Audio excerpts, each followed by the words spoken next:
What's up, bedroom producers? Today I'm going to go ahead and take a look at the TEControl USB MIDI breath controller.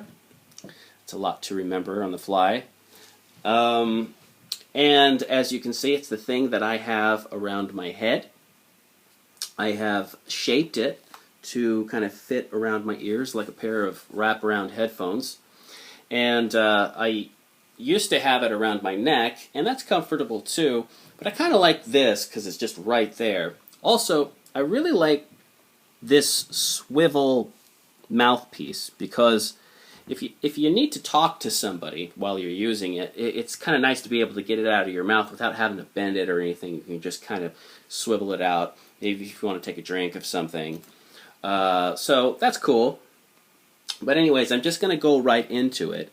Oh, and another thing, a lot of people who demo this product, they use sample modeling synths in Contact or Reactor, and I'd like to do that for you. Unfortunately, my screencast software can't run all those apps at once. I'm using an inexpensive budget laptop, so unfortunately it's just too CPU intensive. So I'm going to do everything in UHE Zebra 2, which I've made some presets for.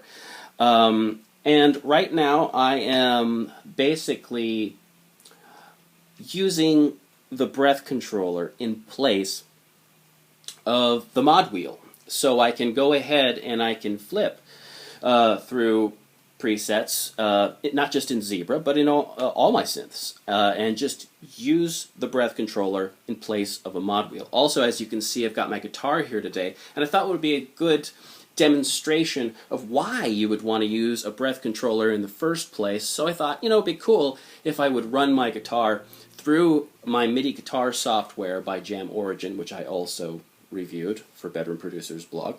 So this is going to be my MIDI keyboard, and this is going to be my mod wheel. And more or less, I can get out from behind a computer screen and I can just perform and I can just be a musician and have fun.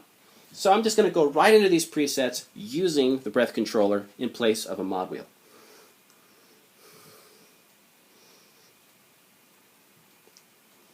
I'm going to adjust things here.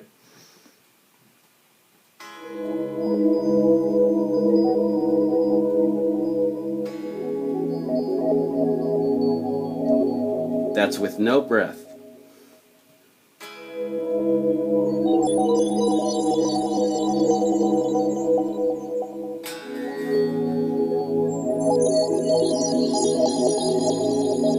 Lots going on in this patch.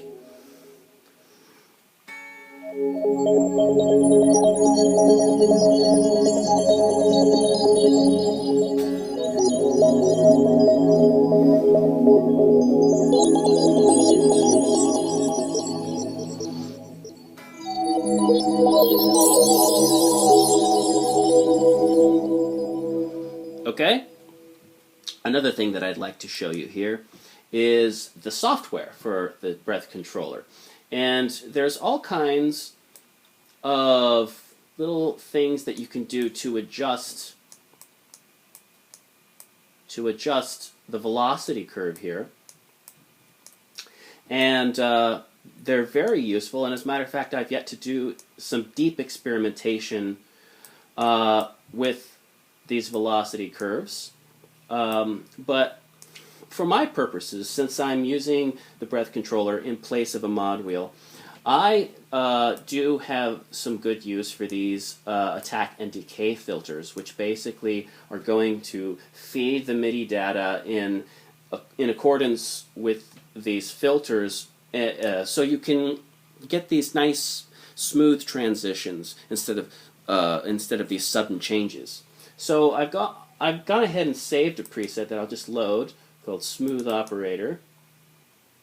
And I kind of like this velocity curve, and the attack and decay filters give me kind of smoother transitions. So you can go ahead and listen to that.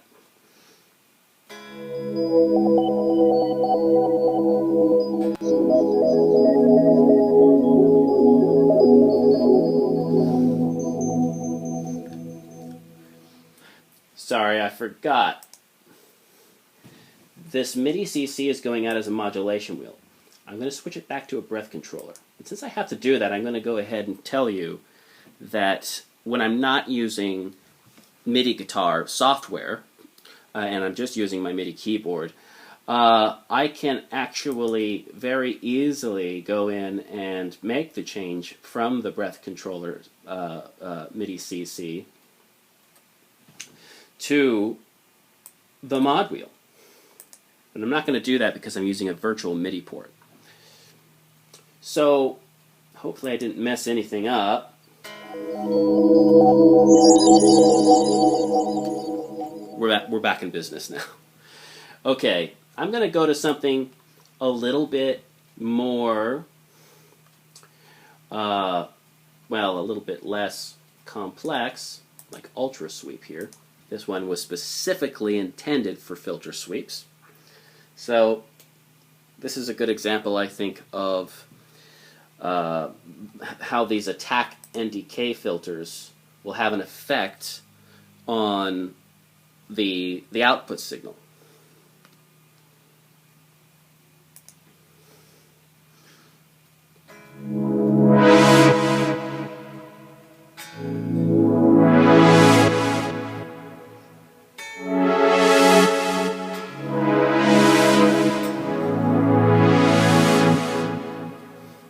Okay, now if I didn't have those attack and decay filters going on, it's very sudden, it's very sensitive.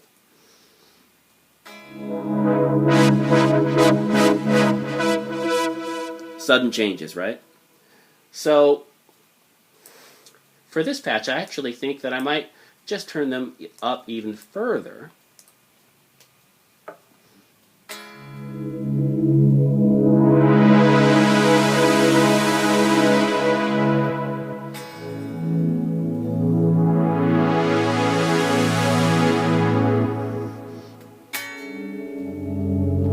MIDI guitar software is not perfect.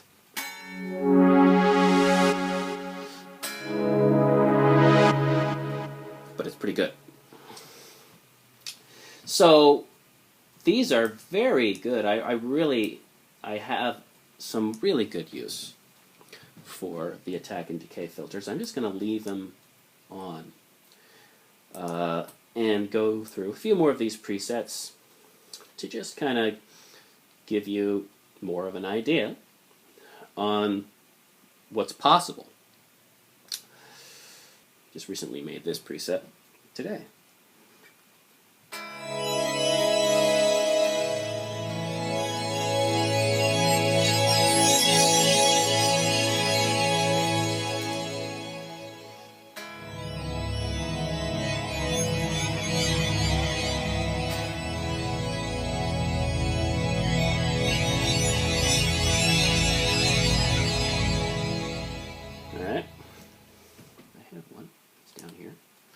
And it's called Swimming.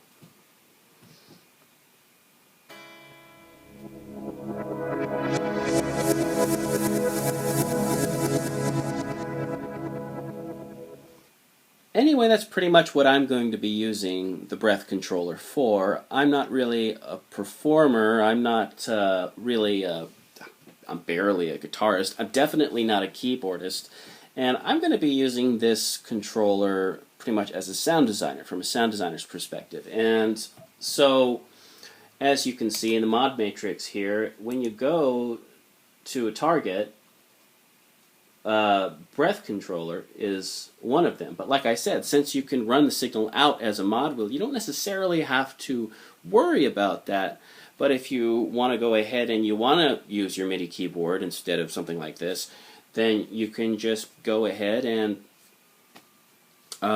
you can just use the mod wheel with breath controller assignments if you want to. Some people like to use it for amplitude modulation. Some people like to use it for vibrato.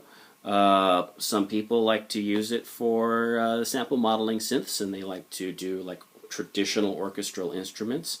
I'll be using it with synthesizers, doing sound design and synthesizers and whatnot. But that's pretty much my use and my application for it. That's what I'll be using it for. It retails for €100, which I think is just over $100 US, obviously. But it's a really, really good product. It's very lightweight. It's very portable. And I definitely recommend it for anyone who kind of wants to especially free yourself from the mod wheel. It's great to use it in place for a mod wheel, because even when you're using the keyboard, you know, when you're using your pinky finger or whatever to just get over to the left of the keyboard, I mean, you're not free to roam about the country. So it's freedom, really. It's freedom, and it's expressivity.